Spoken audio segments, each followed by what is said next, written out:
피로사회라는 책의 첫 문장은 이렇게 시작합니다. 시대마다 그 시대에 고유한 주요 질병이 있다.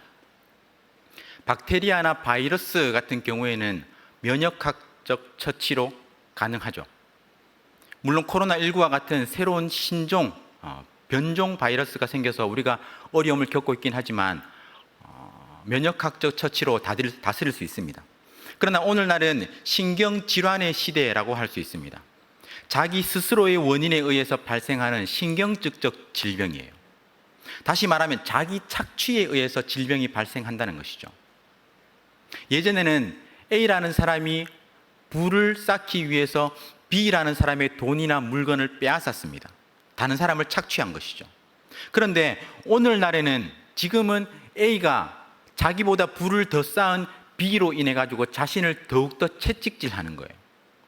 말 그대로 무한 경쟁 시대, 성과와 업적만을 강조하다 보니까 마음이 점점 메말라갑니다. 서로 소통하지 못하고 막힌 관계, 막히는 거죠. 뇌경색 아시죠?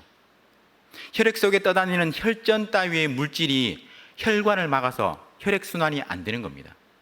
마치 뇌에 혈액을 보내는 그 동맥이 막히는 뇌경색처럼 성과와 업적만을 추구하는 이 시대는 인간 이성이 마비되는 마음경색을 초래하게 되었습니다. 그러다 보니 이 사회는요, 무엇보다도 쉼을 추구합니다. 여가를 어떻게 보낼 것인지, 자기의 그 지친 육신을 어떻게 회복할 것인지 이런 것들에 관심이 많아요. 어떻게 힐링할 것인지 그것에 더욱더 머리를 쓰는 겁니다. 물론 사람들이 휴식을 보내는 방법은 제각기 다르죠. 편안한 거실 소파에 누워서 낮잠을 자는 것, 이색적인 장소로 여행을 떠나는 것, 친구들과 만나서 왁자지껄 수다를 떠는 것, 이 모든 것이 어떻게 보면 힐링의 한 가지 방법일 수 있습니다. 어떤 이들은 아무것도 하지 않고 가만히 있는 것, 아무 생각도 하지 않고 가만히 있으면서 시간을 보내는 것, 그것을 힐링하는 방법이라고 이야기하기도 해요. 죄송하지만 제가 이 자리에서 제 아들 자랑을 좀 해야겠습니다. 큰아들이 지금 초등학교 5학년인데요. 한 재작년쯤에 다니던 태권도 학원에서 주최한 대회에서 1등을 해서 상장을 받아왔어요. 무슨 대회냐면 멍때리기 대회입니다. 이 멍때리기 대회는 2014년 서울시청 앞 그 잔디밭 광장에서 열린 아주 유서 깊은 대회예요. 바쁜 일상에 지친 현대인들에게 그 멍하게 정신이 나간 것처럼 아무런 반응을 하지 않고 그렇게 시간을 보내면서 휴식을 주는 겁니다. 이 모든 게 피곤하고 일상에 지친 사람들에게 쉼과 회복을 주고자 하는 시도입니다. 하지만 우리는 너무나 잘 알지 않습니까? 이 모든 게 결코 궁극적인 해결책이 될 수 없다는 걸 알잖아요. 오히려 자신이 택한 그 휴식의 방법이 자신의 육체의 여러 가지 부분에 오히려 더욱더 피로하고 지치게 만들 수도 있다는 것이죠. 그런데 이뿐이 아닙니다. 우리는 우리 눈에 보이지 않지만 우리 모두에게는 죄의 짐이 있어요. 우리는 허리를 잔뜩 구부려 무거운 죄의 짐을 등에 올려놓고 있습니다. 그런데 옆에 있는 사람들도 하나같이 무거운 짐을 등에 올려놓고 허리를 구부려서 비지땀을 흘리고 있어요. 모두 똑같은 모습으로 고통 가운데 살아가고 있으니 나나 저 사람이나 모두가 이를 정상으로 생각하면서 그렇게 고통 가운데 살아가고 있다는 거예요. 하지만 이 무거운 죄의 짐으로 인해서 허리를 펴지 못하고 결국은 하나님을 바라보지 못하는 거예요. 이 땅의 모든 인간들은 죄의 짐으로 인해서 하나님과 영혼의 소통이 단절되는 영혼 경색을 겪고 있는 것이죠. 결국 이 시대는 뇌경색이 문제가 아니라 마음 경색, 더 나아가 영혼 경색의 위기 가운데 살아가고 있다는 것입니다. 우리는 이 영혼 경색으로 언제 쓰러질지 모르는 위험한 상황 가운데 살아가고 있습니다. 그런데 오늘 우리가 읽은 본문은 아주 놀랄 만한 사실을 우리에게 말씀하고 있습니다. 수고하고 무거운 짐진 자들아 다 내게로 오라. 내가 너희를 쉬게 하리라. 시대마다 겪는 질병이 다르고 사람마다 처한 그 모든 상황이 다른데 어떻게 예수님께서 오고 오는 그 모든 세대를 향해서 수고하고 무거운 짐진 자들아, 어렵고 힘들고 지쳐 쓰러질 것 같은 너희들아, 다 내게로 와라, 내가 너희를 쉬게 하겠다라고 말씀하실 수 있을까요? 이것이 어떻게 가능하겠습니까? 과연 오늘 말씀은 우리의 육체적인 질병, 신경증적 질병, 더 나아가 영혼 경색의 질병 가운데 고통 겪는, 신음하고 있는 사람들에게, 우리에게 어떤 위로의 말씀, 어떤 희망의 말씀을 전해줄까요? 먼저 오늘 말씀을 제대로 이해하기 위해서는 오늘 본문의 배경을 한번 살펴볼 필요가 있습니다. 예수님은 공생의 사역을 시작하시면서 마태복음 5장의 산상수훈을 통해서 천국 백성의 삶이 어떤 삶인지 알려주셨죠. 무리들은 예수님의 가르침에 놀랐고 예수님은 수많은 병자들을 고쳐주셨습니다. 그런데 바리새인과 서기관들은 예수님의 가르침과 능력을 보고도 믿지 않았습니다. 오히려 의심했어요. 반응하지 않았습니다.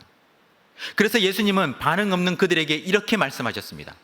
우리가 너희를 향하여 피리를 불어도 너희가 춤추지 않고 우리가 슬피 울어도 너희가 가슴을 치지 아니하였다.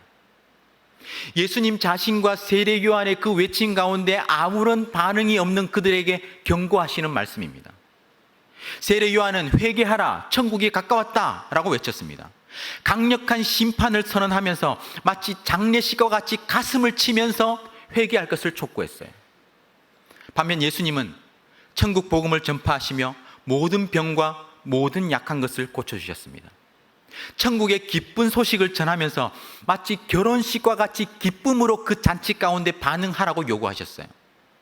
하지만 문제는 이 세대가 반응하지 않는다는 거예요. 예수님은 말씀을 들어도 반응하지 않는 백성, 회개하지 않는 백성을 향해서 안타까운 마음에 이렇게 말씀하신 것입니다.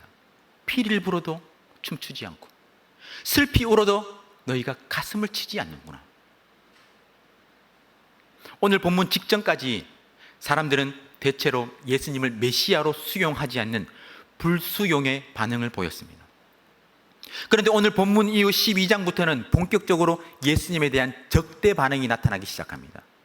12장에서 예수님은 안식일에 밀 이삭을 자른 그 제자들의 행위로 인해서 바리새인들과 논쟁을 벌이시죠. 예수님이 안식일에 손 마른 사람을 고치시자 바리새인들은 이때부터 예수님을 어떻게 죽일 수 있을까 의논하기 시작했습니다.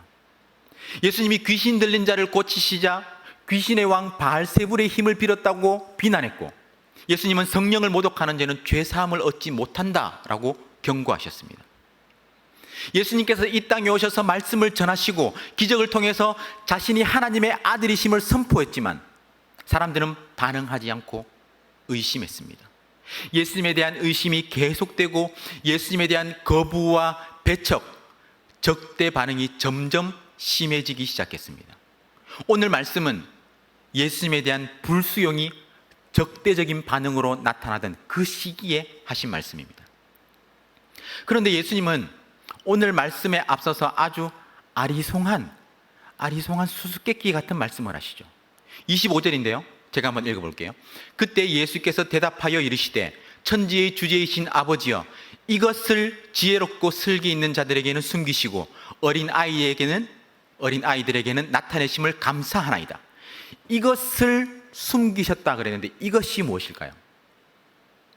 예수님의 가르침과 기적의 근거에서 예수님의 정체를 아는 것입니다.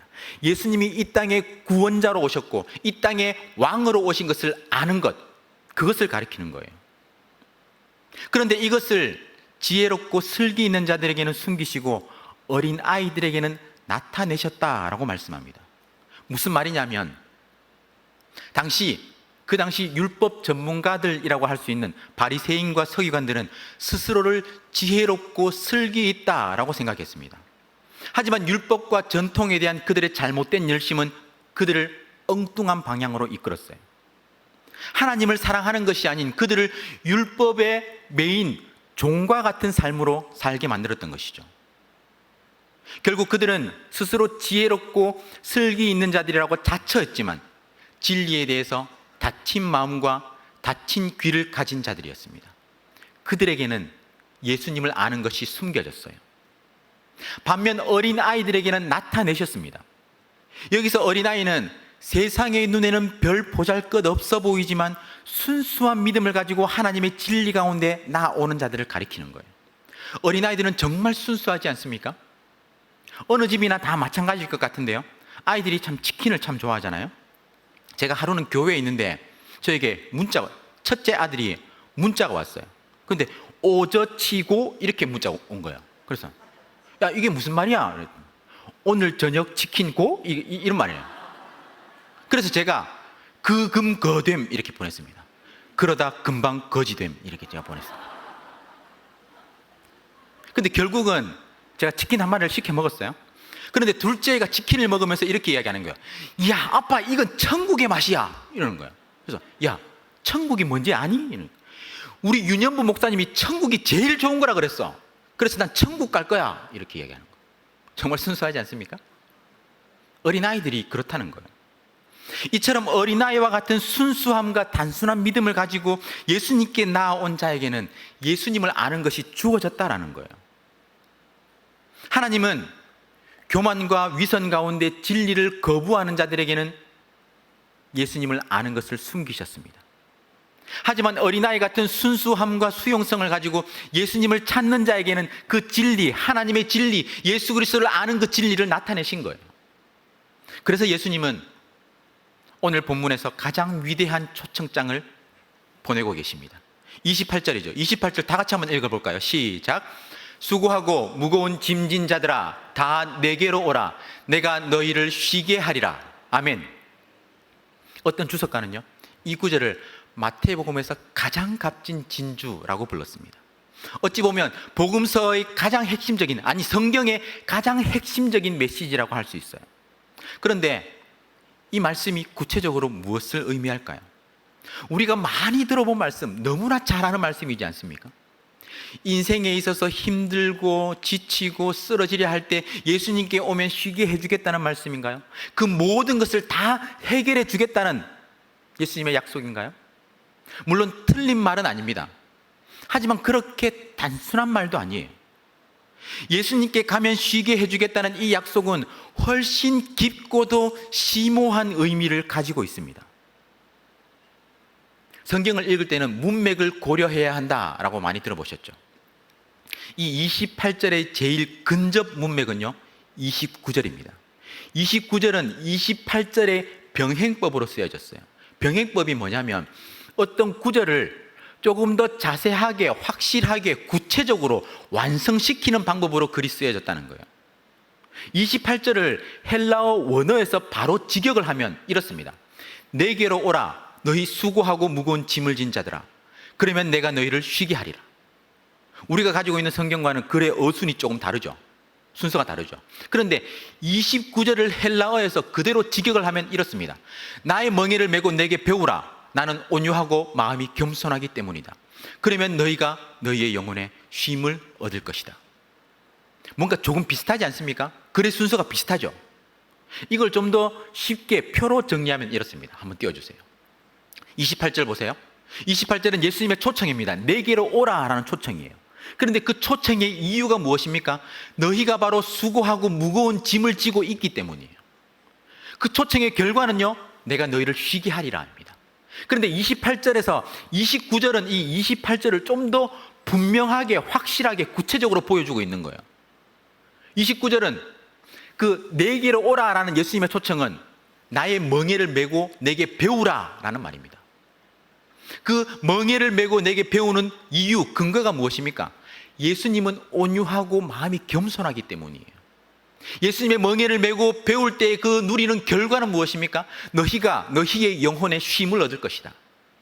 너희가 너희의 영혼에 쉼을 얻을 것이다. 29절은 28절과 비슷한 단어와 비슷한 문장 구조를 통해서 그 의미를 더욱더 구체화하고 완성시키고 있는 것이죠. 이렇게 보면 28절에 그 수고하고 무거운 짐을 진 자들아 다 내게로 오라, 이게 무슨 말인지, 어떤 의미인지 보다 명확하게 알 수 있습니다. 내게로 오라는 초청은요, 구체적으로 나의 멍에를 메고 내게 배우라 라는 예수님의 말씀입니다.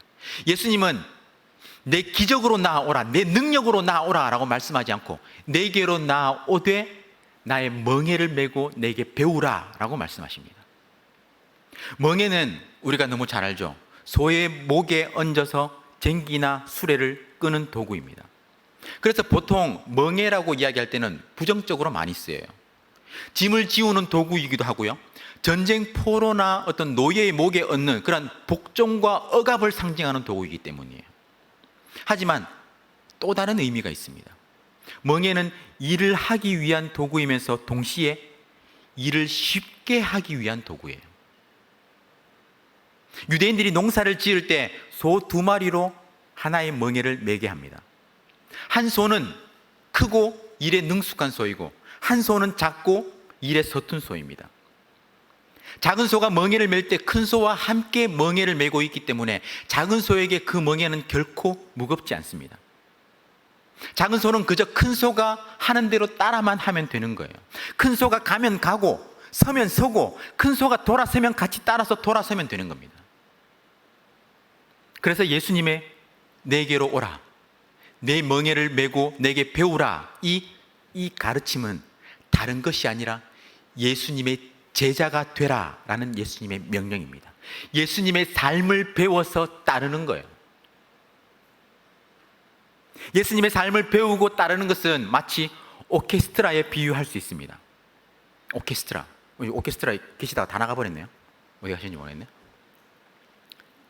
오케스트라, 제가 1회에도요, 제가 20년 전 충영교회에서 주최했던 찬양대 지휘자 세미나 제1기 수료생입니다, 제가.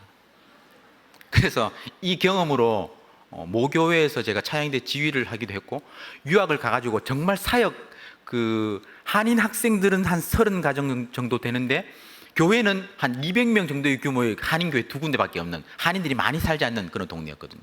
그래서 당연히 한인 학생들은 많은데 한인교회는 적으니까 사역할 기회가 별로 없잖아요. 그런데 제가 찬양 지휘를 한 그 경험 때문에 제가 거기서 공부하면서 찬양 지휘 사역을 했다는 거 아닙니까? 부활절 칸타타, 성탄절 칸타타, 더 이상 제가 말하지는 않겠습니다. 그런데 오케스트라의 그 다양한 악기가 하나가 되어서 아름다운 소리를 내는 것, 너무나 놀랍죠. 여기에는 2가지 중요한 요소가 있습니다. 지휘자와 악보입니다. 지휘자는 단원들이 언제 그 음을 연주할지 사인을 주고요, 악보는 그 단원들이 어떤 음을 연주할지 알려주는 거예요. 오케스트라에 지휘자가 없다면 이것은 재앙과도 같습니다. 단원들은 언제 들어가야 하는지, 어떤 속도로 연주해야 되는지 모르겠죠. 악보를 빼버리면요, 상황은 훨씬 나빠질 거예요. 타락하고 부패한 우리의 삶이 이와 같습니다. 하나님은 이 세상을 창조하신 작곡자이고 우리가 어떻게 살아가야 하는지 말씀해 주셨습니다. 하나님의 말씀, 하나님의 성경이 바로 우리가 연주해야 하는 악보예요. 하지만 우리는 너무나 쉽게 악보를 무시해버립니다. 오히려 우리 자신이 원하는 음을 우리 자신이 원하는 시간에 연주하려고 하는 거예요. 작곡자인 하나님을 무시하고 그분의 악보를 찢어버립니다. 이 세상이 어그러지고 부패하고 불협화음이 가득한 것이 그리 놀랍지가 않죠. 각자 마음대로 자신의 곡을 연주하려고 하는데 어떻게 하모니가 있겠습니까? 어떻게 아름다운 음악을 연주할 수 있겠어요? 우리가 다시 아름다운 음악을 연주하기 위해서는 지휘자와 악보가 필요합니다. 그 지휘자가 우리에게 오셨어요. 이 땅에 오신 예수님은 작곡자이면서 동시에 지휘자입니다. 그리고 예수님 자신도 십자가에 죽기까지 하나님의 뜻에 순종하셔서 완벽한 음악을 연주하셨습니다. 자신의 십자가 죽음으로 우리를 다시 하나님의 오케스트라에 들어가게 하신 것이죠. 그리고 부활하신 후에 그분은 우리의 영원한 지휘자가 되셨습니다. 그분의 지휘를 따라서 그분의 말씀대로 살 때 우리 인생은 다시 아름다운 음악을 연주하게 되는 것이죠. 이것이 바로 예수님의 삶을 배워서 따르는 것입니다. 말씀에 순종하며 그 말씀대로 살아가는 제자의 삶이라는 거예요. 예수 그리스도의 멍에를 메고 예수 그리스도께 배우는 그 제자의 삶을 통해서 이 땅에서 천상의 하모니를 연주하는 저와 여러분의 복된 삶이 되시기를 주님의 이름으로 축원합니다. 예수님이 우리를 초청하시면서 제자가 되라고 하시는 이유가 뭐예요? 우리는 모두 수고하고 무거운 짐을 지고 있기 때문입니다. 수고하고라는 이 헬라어 단어는요, 코피아오입니다. 코피아오. 근데 제가 신대원 다닐 때는 헬라어 공부하면서 이 코피아오를 힘들게 코피가 나도록 수고하니까 코피아오 이렇게 외웠어요. 너무 쉽죠? 코피아오. 그만큼 힘들게 일하고 지친 자들을 가리키는 거예요. 육체적으로, 정신적으로, 영적으로 모두 지쳐 약해진 자들입니다. 그리고 무거운 짐을 진 자들입니다. 1차적으로 이스라엘 백성들은 바리새인과 서기관들에 의해서 과도한 종교적 의무와 굴레를 지고 신음하면서 살고 있었습니다. 예수님은 마태복음 23장 4절에서 바리새인과 서기관들을 비판하시며 이렇게 말씀하시죠. 또 무거운 짐을 묶어 사람의 어깨에 지우되 자기는 이것을 한 손가락으로도 움직이려 하지 아니하며. 구약 성경에 보면 무엇 해라 라고 명령하는 그 조항이 248개가 있다고 해요. 근데 무엇 하지 마라 라고 하는 게 365개가 있답니다. 그것을 다 합치면 613개의 그 율법 조항이 있는 거예요. 이것뿐만이 아닙니다. 율법을 지키며 살아가는 것뿐만이 아니라 그 당시 유대인들은 생활과 관련해 가지고 여러 가지 조항들, 세부적인 규칙들을 지키며 살아가야 했습니다. 유대인들은 613가지의 그 율법 조항 가운데 612가지를 지키더라도 그 나머지 하나를 지키지 않으면 모든 것을 지키지 않은 것과 마찬가지였어요. 그래서 예수님 당시 유대인들은 그 율법을 다 지키기 위해서 안간힘을 다했던 것입니다. 그런데 불가능한 일을 하겠다고 애쓰고 있었으니 그 삶이 얼마나 지치고 고단하겠습니까? 또한 무거운 짐을 진 자는 삶의 고난이라는 짐을 진 모든 자들을 가리킵니다. 날마다 그 삶에서 고난과 염려와 가난과 고통과 근심, 그 모든 압제로부터 벗어나기 위해서 싸우는, 그 수고와 싸우는 자들입니다.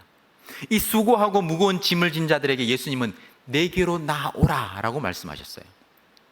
그러면 쉬게 하겠다라고 약속하셨습니다. 이것이 가능한 이유가 무엇일까요? 그 수고하고 무거운 짐진 자들이 예수님을 통해서 쉼을 얻을 수 있는 이유가 무엇입니까? 바로 예수님의 성품 때문입니다. 예수님의 성품. 예수님의 온유하고 겸손한 마음을 배울 때 그 모든 삶에서 겪게 되는 그 모든 무거운 짐을 벗어버릴 수 있다라는 것이죠. 그렇다면 예수님이 온유하다라고 할 때 그 온유가 무엇일까요? 사전적인 의미로 온유는요, 성격이나 태도가 온화하고 부드러운 것을 이야기합니다. 우리가 흔히 온유하다라고 할 때 화를 잘 내지 않고 뭔가 좀 부드러우면서도 뭔가 좀 나약해 보이는 걸 온유하다라고 이야기하기도 하죠. 그런데 제가 중학교 2학년 때 중2병에 걸려 있을 때였습니다. 중2병 뭔지 아시죠? 그 중학생들이 그 허세를 부리면서 뭔가 뭐 반항적인 기질이 막 폭발할 때 그럴 때가 있지 않습니까? 사춘기 때. 그런데 그 북한이 그 중2 때문에 그 남침을 못 한다는 그런 이야기도 있잖아요. 무서워가지고. 근데 그 당시에 제가 엄청 뭐 화가 나고 짜증나는 일이 있어서 책상 위에 놓여진 그 연필깎이 샤파 있잖아요. 돌려서 깎는 거. 그걸 막 너무 화가 나가지고 팍 쳤어요. 그런데 손가락이 살짝 까졌는데 너무너무 아픈 거예요. 그래서 저는 그 이후로 화가 나는 일이 있다 할지라도 절대로 어딘가를 뭐 치거나 뭐 부수거나 그러지 않습니다. 그런데 여러분, 이걸 온유하다라고 이야기할 수 있을까요? 아니라는 거예요. 이건 온유가 아닙니다. 예수님이 온유하다고 하실 때는 더 깊은 뜻이 있어요. 성경에서 온유하다는 것은 약한 것을 의미하지 않고 힘을 통제하면서 사용하는 것을 의미합니다. 약함이 아니라 자신의 분노를 조절하는 힘, 자기 감정을 컨트롤하는 힘, 스스로의 내면을 통제하는 강한 힘을 말해요. 결코 나약한 것이 아닙니다. 결코 비겁한 것이 아니에요. 온유는 힘을 가지고 있으면서도 힘을 올바르게 통제하는 것을 의미하죠. 온유는 피해를 당한다 할지라도 복수심에 불타지 않고 오히려 부드럽게 정의를 세워나가는 것을 말합니다. 정의를 위해서 선한 싸움을 싸우되 미움으로 싸우는 것이 아니라 사랑으로 싸우는 것을 말해요. 그것이 바로 온유입니다. 이런 측면에서 예수님은 정말 온유하신 분이시죠. 예수님은 십자가 고난 속에서도 묵묵히 순종하셨습니다. 힘이 없어서 예수님이 그 십자가를 지고 골고다 언덕을 오르셨겠습니까? 아니에요. 예수님은 세상의 그 모든 악한 것들을 한순간에 다 쓸어버릴 수 있는 힘이 있으신 분이십니다. 그러나 예수님은 우리를 죄와 고통과 사망에서 건져내시는 그 하나님의 뜻을 이루기 위해서 조용하게, 부드럽게, 그리고 잠잠하게 그 모든 고통을 견뎌내셨습니다. 하나님의 뜻을 이루시기 위해서 입을 다무셨습니다. 하나님의 정의를 위해서는 그 어떤 위협 앞에서도 입을 여셨지만 하나님의 뜻을 이루기 위해서 순종하며 묵묵히 견디셨습니다. 그것이 예수님이 말씀하시는 온유예요. 예수님은 온유할 뿐 아니라 겸손하다고 말씀하시죠. 겸손은 남을 존중하고 자기 자신을 내세우지 않는 것입니다. 신앙에 있어서 겸손은 우리 자신을 철저히 낮추고 하나님만 철저히 높이는 거예요. 하나님을 의지하는 겁니다. 그래서 겸손의 반대는 교만이라고 이야기할 수 있습니다. 하나님을 의지하지 않고 나를 의지하기 때문이죠. 올해 초에 담임 목사님께서 태도론으로 시리즈 설교를 하셨죠. 기억하시죠? 1월 달에 교역자 리트릿을 가서 태도론에 관한 그 담임 목사님의 그 강의를 다시 듣고 40명이 넘는 교역자들이 발표하는 시간을 가졌습니다. 저는 앞으로 이런 태도를 바꾸겠습니다 라는 것, 이 세 가지를 발표하는 거예요. 다 모든 교역자들이 돌아가면서 저도 세 가지를 발표했죠. 근데 그 중에 하나가 이겁니다. 다른 교역자들에 비해서 비교적 잘하고 있다고 생각했던 교만한 태도를 바꾸겠습니다. 그런데 저에게 비판과 조롱을 아끼지 않는 저희 베스트 프렌드 그 목사님이 그렇게 말하는 것도 교만이다 라고 이야기하더라고요, 저한테. 진짜 생각해보면 그렇게 말하는 것조차 교만인 거죠. 교만하지 않은 것처럼 말하면서 교만해서 나온 말입니다. 교만처럼 사람에게 자연스러운 것이 없어요. 교만처럼 간교하고 간사하고 위험한 것이 없습니다. 자신을 높이는 교만한 마음은 결국 하나님을 뒷전으로 내밀어 버립니다. 이런 의미에서 교만은 모든 죄와 모든 악의 뿌리라는 거예요. 이 교만의 반대가 겸손입니다. 헬라인들은 이 겸손을 아주 낮은 덕목으로 봤어요. 이것을 노예 근성이라고 봤거든요. 그런데 예수님은 이 겸손을 가장 최고의 덕목으로 끌어올리셨습니다. 예수님은 예수님의 그 전생애를 통해서 겸손의 삶을 사셨어요. 예수님의 성육신은 하늘에 속한 겸손이었습니다. 성육신이 뭐예요? 예수님께서 인간의 몸을 입고 이 땅에 오신 거예요. 높고 높으신 하나님, 무한하신 존재가 이 땅에 낮고 낮은 인간의 몸, 유한한 존재로 이 땅에 오신 겁니다. 창조주가 피조물을 입음으로 종이 되셨어요. 이것이 예수님의 겸손입니다. 예수님의 지상생애도 겸손이었습니다. 예수님은 인간의 몸을 입고 인간이 당할 수 있는 그 모든 환경을 다 겪으셨습니다. 예수님은 철저히 외로움을 겪으셨고 십자가에서 홀로 버림받으셨어요. 왕이신 예수님께서 그 백성들로부터 배척당하시고 그 모든 수치와 조롱을 다 감당하셨습니다. 겸손이죠. 예수님의 속죄 사역은 어떻습니까? 예수님은 자기를 낮추시고 십자가에 죽기까지 복종하시는 겸손의 태도를 보이셨어요. 예수님의 승천과 영광은 그의 겸손이 보좌에 올라 영광의 면류관을 쓰신 것입니다. 예수님이 자기를 낮추셨으니 하나님께서 그를 지극히 높이신 것이죠. 이게 바로 겸손의 진리입니다. 겸손의 진리. 자기를 낮출 때 하나님께서 높이시는 거예요. 빌립보서 2장에서 분명히 말씀하고 있죠. 예수님께서 자기를 비워 종의 형체를 가지시고 자기를 낮추시고 죽기까지 복종하셨을 때 모든 이름 위에 뛰어난 이름을 주시고 모든 무릎을 예수의 이름에 꿇게 하셨습니다. 이것이 바로 겸손의 진리예요. 더 높은 삶으로 나아가는 길이 있다면 자신을 낮추는 것입니다. 더 존귀한 삶을 살고자 하면 자신을 더욱더 내려놔야 하는 거예요. 그래서 기도와 성령의 사람이라고 불린 앤드류 머레이라는 사람은요, 자신의 그 고전과도 같은 겸손이라는 책에서 이렇게 이야기했습니다. 물이 항상 낮은 곳으로 흘러 그곳을 채우듯이 하나님께서 사람의 낮고 텅 비어있는 상태를 발견하시는 순간 그의 영광과 능력이 그 사람에게 흘러들어가 그를 높이고 복주신다. 물이 항상 낮은 곳으로 흐르는 것처럼 하나님 앞에서 사람이 자기를 낮출수록, 자기를 비울수록, 자기를 더 내려놓을수록 하나님의 영광의 물길이 더 빠르게, 더 풍성하게, 더 충만하게 흘러들어간다는 거예요. 그 겸손의 진리, 자신을 낮출 때 더욱더 높이시는 하나님의 놀라운 은혜를 여러분의 삶에서 경험하시기를 주님의 이름으로 축원합니다. 그 결과가 무엇입니까? 결과. 그렇게 예수님께 나와서 예수님의 온유와 겸손을 배워서 예수님의 제자가 되면 우리는 쉼을 얻게 된다는 거예요. 예수님이 주시겠다고 약속한 쉼은 무엇입니까?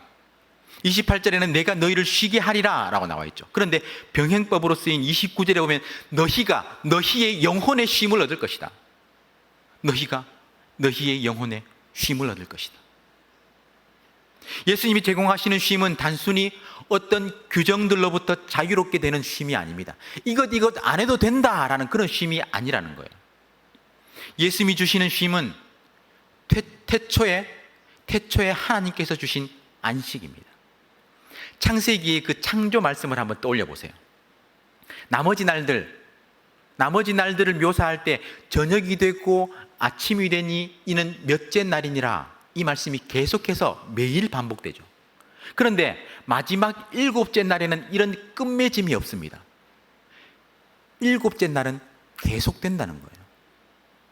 어떤 의미에서 하나님은 그 이후로 지금까지 계속해서 안식을 누리고 계십니다. 하나님이 일하지 않는다는 의미가 아니에요. 하나님은 지금도 자신이 창조하신 그 창조 세계를 지탱하고 붙들고 계십니다.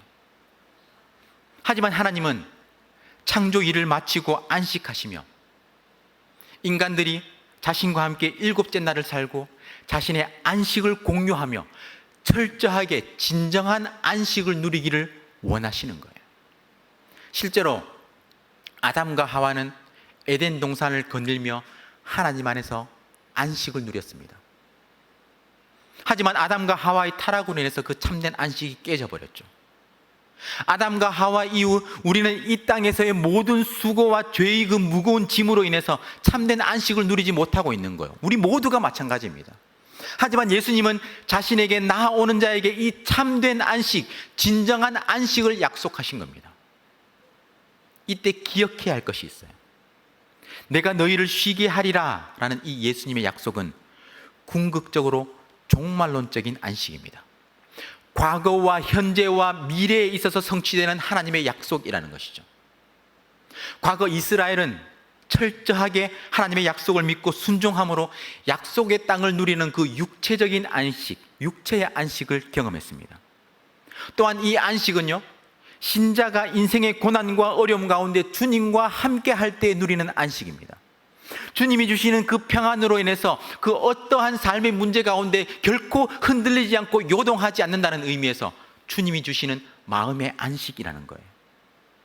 나아가 예수 그리스도를 통한 하나님과의 관계를 통해서 우리는 미래에 저 하늘에서 완전한 영과 육이 하나가 된 그 영원한 안식을 경험하게 된다는 것입니다.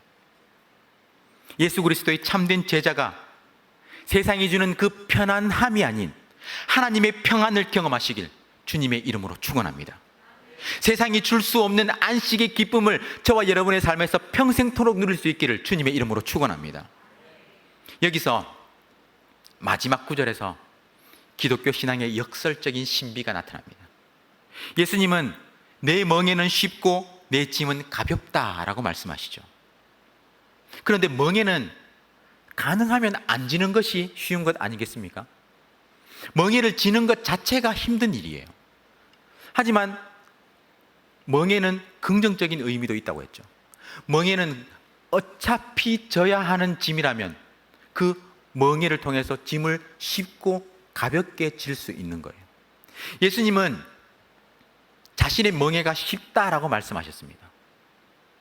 바리새인과 서기관들이 요구하는 그 613개의 율법 조항들, 그리고 생활에 관련된 여러 가지 세부 규칙들을 지키지 않아도 되니까 어찌 보면 쉽다라고 이야기할 수 있겠죠. 하지만 과연 예수님의 멍에가 쉽다라고 이야기할 수 있을까요?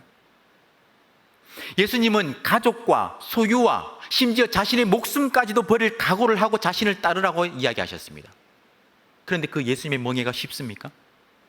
예수님은 좁은 문으로 들어가라라고 말씀하시고 십자가를 지고 나를 따르라고 말씀하시고 세상이 너희를 미워할 것이다 말씀하셨는데 그 멍에가 쉽다라고 이야기할 수 있겠습니까? 어떻게 이 역설적인 신비, 예수님의 멍에는 쉽고 그 짐은 가볍다는 것을 이해할 수 있을까요? 예수님의 멍에가 쉽고 그 짐이 가벼운 것은 온유하고 겸손하신 그 예수 그리스도와의 연합 때문입니다. 그분과 연합하여 그분 안에 거할 때 그 멍에는 쉽고 그 짐은 가벼운 거예요. 궁극적인 쉼, 세상이 침범하지 못하는 그런 안식을 우리가 누리게 되는 것입니다. 요한복음 15장 말씀 우리가 너무나도 잘 알고 있죠. 포도나무 가지가 포도나무에 붙어 있을 때 그 수액을 공급받아서 풍성한 열매를, 결실을 맺게 되는 거예요. 마찬가지입니다. 예수님께 나와서 예수 그리스도께 접속되어서 그 생명 수액을 공급받을 때 육체의 짐, 도덕의 짐, 감정의 짐, 그 돈의 짐, 그 모든 짐을 다 벗어버리게 되는 거예요. 예수님이 주시는 안식을 누리게 되는 것입니다. 예수님의 멍에가 더 가벼운 것을 요구하기 때문에 쉬운 것이 아니라 마음이 온유하고 겸손한 그 예수 그리스도께 배우고 예수님의 삶을 닮아가기 때문에 그 모든 것이 가볍게 느껴지는 거예요. 예수 그리스도의 참된 제자가 되어서 멍에는 쉽고 그 짐은 가볍다는 이 역설적인 신비를 여러분의 삶에서 풍성히 경험하시길 주님의 이름으로 축원합니다. 세상 모든 사람들에게 자신만의 멍에가 있습니다. 우리는 세상의 멍에를 맬 것인지 예수님의 멍에를 맬 것인지 선택해야 합니다. 만약 우리가 세상의 멍에를 선택한다면 유대인들처럼 관례와 규정의 짐을 지고 여전히 그 가운데 신음하는 삶을 살게 될 거예요. 거기에는 참된 안식과 쉼이 없습니다. 하지만 예수님의 멍에는 쉽고 가볍습니다. 그분의 삶의 모습을 배우는 것이며 예수님의 제자가 되는 것이기 때문이에요. 따라서 예수님이 주시는 쉼은 단순히 인생의 혼란 가운데 편안함을 경험하는 것, 그것과는 차원이 다른 겁니다. 우리가 예수님께 접속되고 그분이 우리와 함께 하시니 우리는 그 어떤 것도 걱정하지 않고 그 어떤 것도 두려워하지 않고 그 어떤 것도 염려하지 않고 예수님 안에서 안식을 누리게 되는 것이죠. TV에서 이 광고를 보셨을 거예요. 아주 천진난만한 아이가 친구에게 아빠를 소개하는데요, 지구를 지키는 슈퍼 히어로로 소개합니다. 우리 아빠는 지구를 지켜요. 미세먼지를 엄청 줄이고 나쁜 연기를 없애서 지구를 맑게 해줘요. 소나무를 많이 심어서 지구를 시원하게 해주고요, 북극곰을 살려준대요. 아빠가 뭐 하시는데? 라고 물으니까 콘덴싱 만들어요 그러죠. 알고 보니 이 아이의 아빠가 친환경 보일러, 콘덴싱 보일러를 만드는 연구원이었던 거예요. 혹시 이 자리에 귀뚜라미 보일러에 종사하시는 분이 계시면 좀 양해 부탁드립니다. 제가 광고하는 거 아니에요. 이 아이에게 아빠는요 슈퍼 히어로입니다. 아빠가 자랑스러워요. 친구들에게 자신 있게 소개하고 싶은 아빠입니다. 그런 아빠에게 목에 보자기 하나 둘러매고 아이들 앞에서 아빠를 자랑하는 것이 아주 당차고 자신만만합니다. 이와 마찬가지라는 거예요. 마치 그런 아빠, 그런 형이 있는 것과 마찬가지입니다. 이 세상의 삶 속에 우리가 감당할 수 없는 일이 많이 있지만 그런 아빠가, 그런 형이 계시면 우리는 어떠한 어려움을 당한다 할지라도, 어떠한 무거운 짐을 진다 할지라도 그 모든 것이 우리에게는 크게 걱정거리가 되지 않는다는 거예요. 예수님께서 우리와 함께 멍에를 메시기 때문에, 아니, 우리는 그저 예수님의 멍에를 함께 하기 때문에 그 모든 것이 쉽고 가볍다는 것입니다. 인생의 모든 문제와 장애물이 이 세상의 전능자, 슈퍼히어로 예수님 앞에서는 아무런 걱정거리가 되지 않기 때문이죠. 사랑하는 성도 여러분, 예수님은 이 세상의 모든 사람들에게 내게로 나오라 라고 말씀하십니다. 내 멍에를 메고 내게 배우라 라고 말씀하십니다. 죄의 멍에는 가볍고 쉬워 보이지만 시간이 지날수록 더욱더 큰 갈증과 고통을 가져다 줍니다. 하지만 예수님의 멍에는 힘들어 보이지만 진정한 만족과 쉼을 주는 거예요. 여러분은 어떤 멍에를 메시겠습니까? 예수님의 멍에를 거부하는 것은 짐을 지지 않는 것이 아니라 그 무거운 짐을 홀로 지고 계속해서 그 짐 가운데 신음하며 견디고 있는 것입니다. 여러분은 진정 어떤 멍에를 메시겠습니까? 예수님은 나사렛 목수 출신이셨습니다. 멍에를 많이 만들어 보셨던 예수님은 우리에게 가장 적합한 멍에를 만들어 주시는 거예요. 결코 어깨가 쓸려 아프지 않고 결코 무겁지 않으며 우리가 감당해야 할 그 인생의 모든 짐들을 더 쉽게 질 수 있는 그 멍에를 만들어서 우리에게 주시는 겁니다.